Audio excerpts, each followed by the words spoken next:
छीनना चाहते हैं। आप बताइए 17 करोड़ मुसलमानों को क्या पैगाम दे रहे हैं आप कि आप हर मस्जिद को छीन लेंगे मुझसे, फिर मेरा वजूद किस माने रखता है? 1991 के फेस्टिवल ऑफ वर्शिप आज पर क्यों नहीं बोलते आप लोग? नरेंद्र मोदी इस मुल्क में तारीख लिखना चाहते हैं। क्या तारीख लिखना चाहते हैं? कि मैंने इस देश को, गांधी अंबेडकर के देश को मैंने हिंदू राष्ट्र बना दिया। हम सोशल मीडिया के जरिए फॉरेन पॉलिसी चला रहे हैं। मालदीव छोटा मुल्क, वो हमको आंख दिखा रहा है, चीन की गोद में बैठ गया। अच्छा सर, सबसे तकलीफ की बात मेरे लिए है कि भारत ने यूनेस्को का इलेक्शन पाकिस्तान से हार गया। ये आपकी फॉरेन पॉलिसी है क्या? नरेंद्र मोदी ने पार्लियामेंट को नॉमिनेट किया या पार्लियामेंट ने नरेंद्र मोदी को प्रधानमंत्री बनाया? बताइए। मसीहाओं को जब भी आवाज दी है, पलट कर आगे हर बार हासिल। वहां क्या दाद खाही, क्या गवाही, वहां क्या दाद खाही, क्या गवाही, जहां हो मुंसिफों के यार हासिल।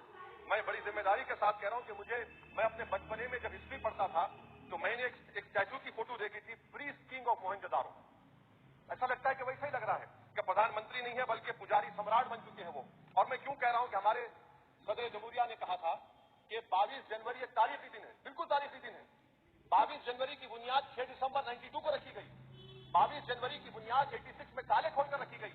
22 जनवरी की बुनियाद जीबी पंत ने रखी थी, इसीलिए तारीखी दिन है।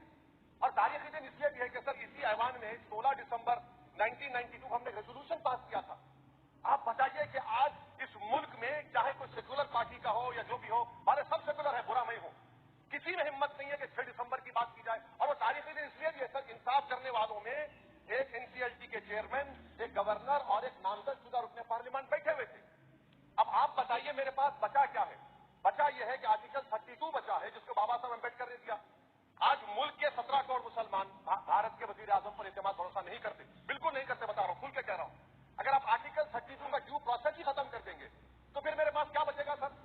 क्या बचेगा? मैं यहाँ खड़े होकर वो सुप्रीम कोर्ट के मायानाज बेबाक वकील रुशन जवे की तरह तो नहीं कह सकता।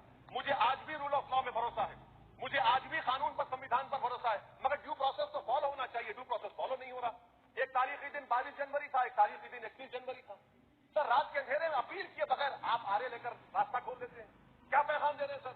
600 साल की मेहरौली की मस्जिद को बगैर कोई नोटिस दिए आपने डिमोलिश कर दिया। मैं जिम्मेदारी के साथ कह रहा हूं कि भारत के प्रधानमंत्री और उनकी सरकार भारत के मुसलमानों से उनकी शनाख्त को छीनना चाहते हैं।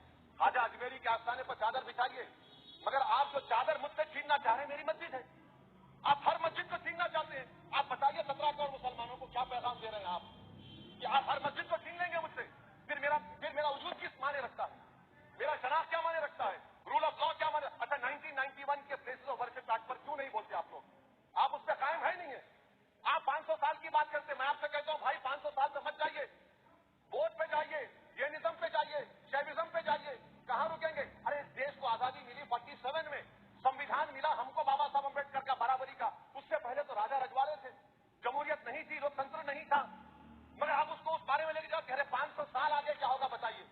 आप किसी एक सिविलाइजेशन, सर अंग्रेजी में किसी ने कहा था civilisation can not be rewritten by hatred, history can not be corrected by demolition. आप ये नहीं कर सकते।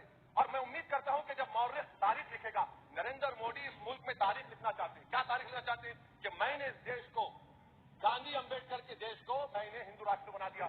मैं उम्मीद करता हूं कि हमारे भारत के हमारे हिंदू भाई देश के प्रधानमंत्री की सोच को नाकाम करेंगे। उन पर है, अब देखते हैं क्या होता है। सर नेबरहुड फर्स्ट की पॉलिसी है।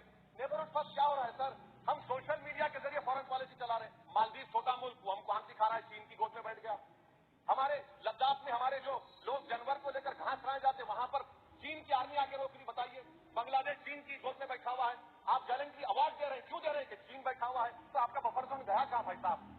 आपका बफर जोन तो कहां गया नहीं मालूम, है हो गया बफर जोन। और दूसरी बात सर, आप ये भी देख लीजिए कि जहां पर मैं आपको इंपॉर्टेंट पॉइंट बताना चाह रहा हूं सर, ये हम बोलते हैं India middle east economic corridor, कितना पैसा है बताइए, वो नहीं बताया जाता। अच्छा सर, सबसे तकलीफ की बात मेरे लिए है कि भारत ने यूनेस्को का इलेक्शन पाकिस्तान से हार गया। हम पाकिस्तान